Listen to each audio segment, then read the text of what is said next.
Okay, welcome. And the next question comes from Cindy. And Cindy asks, what's the most important thing one can bring into a relationship?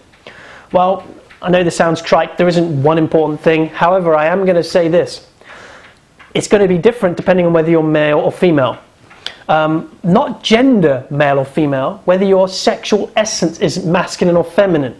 And don't confuse that with gender, because there could be men who have a more feminine essence and women who have a more masculine essence. And I'm not saying that you are either masculine or feminine, because we carry both energies, but usually we'll find a certain place that feels more at home. And therefore, relationships, most of them anyway, 80% of relationships, work when there is a man who is in his masculine and a woman who's in her feminine, who come together, and there's polarity, there's energy between them. Yeah? And therefore, what's the most important thing that they bring to the relationship is their own unique texture or strand of their masculine or feminine gifts.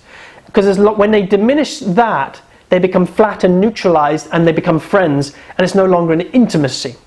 In other words, you're not asking me what's the best thing that somebody should bring to a friendship. That's very, very different. You're asking, what is the one thing that's most important to bring into a romantic relationship?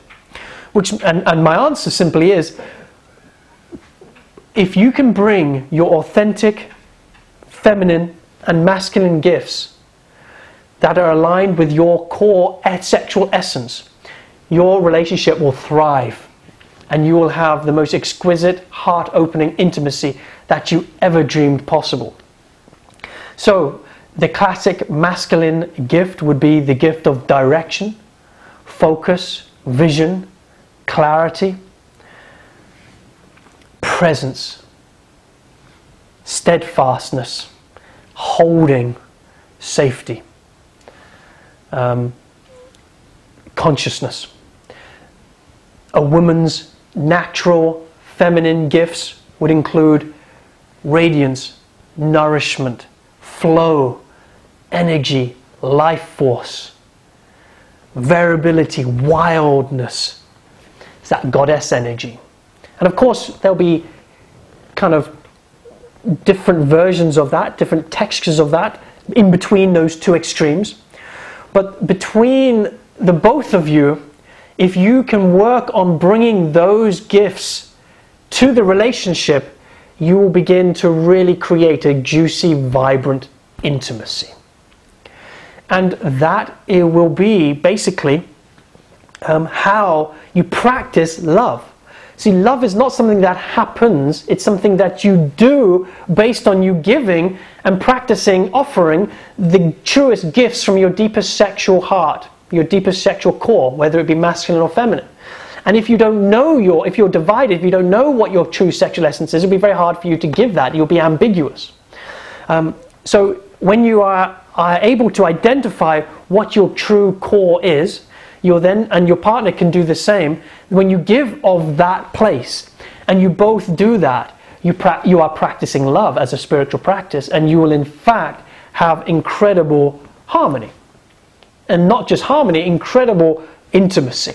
And anyway, so that would be my simplest answer. And again, more on that could be found in some of David Dedar's work. If any of you are familiar with David Dedar, a brilliant relationship expert who talks a lot about polarity, and you may find, if you're finding what I'm saying interesting, again, I've shared something that's very, very incomplete. I mean, given the fact that we've only got a few minutes here, I'm just touching on this. So, when you ask the question, what's the most important thing that we bring? Well, we bring our unique masculine or feminine gifts.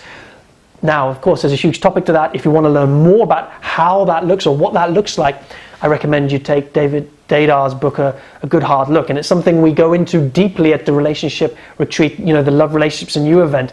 It's something we look at huge. It's like identifying your sexual essence, coming into it, moving through the layers of fear and doubt that protect you from actually owning your true depth of where you actually are, and actually how to then come into giving those gifts more fully. And that's really, really awesome. That's what I'm so excited about sharing at these events. Anyway, if you enjoyed this, just leave a comment below, share it with your friends and family, and I will see you tomorrow. Take care now. Bye-bye.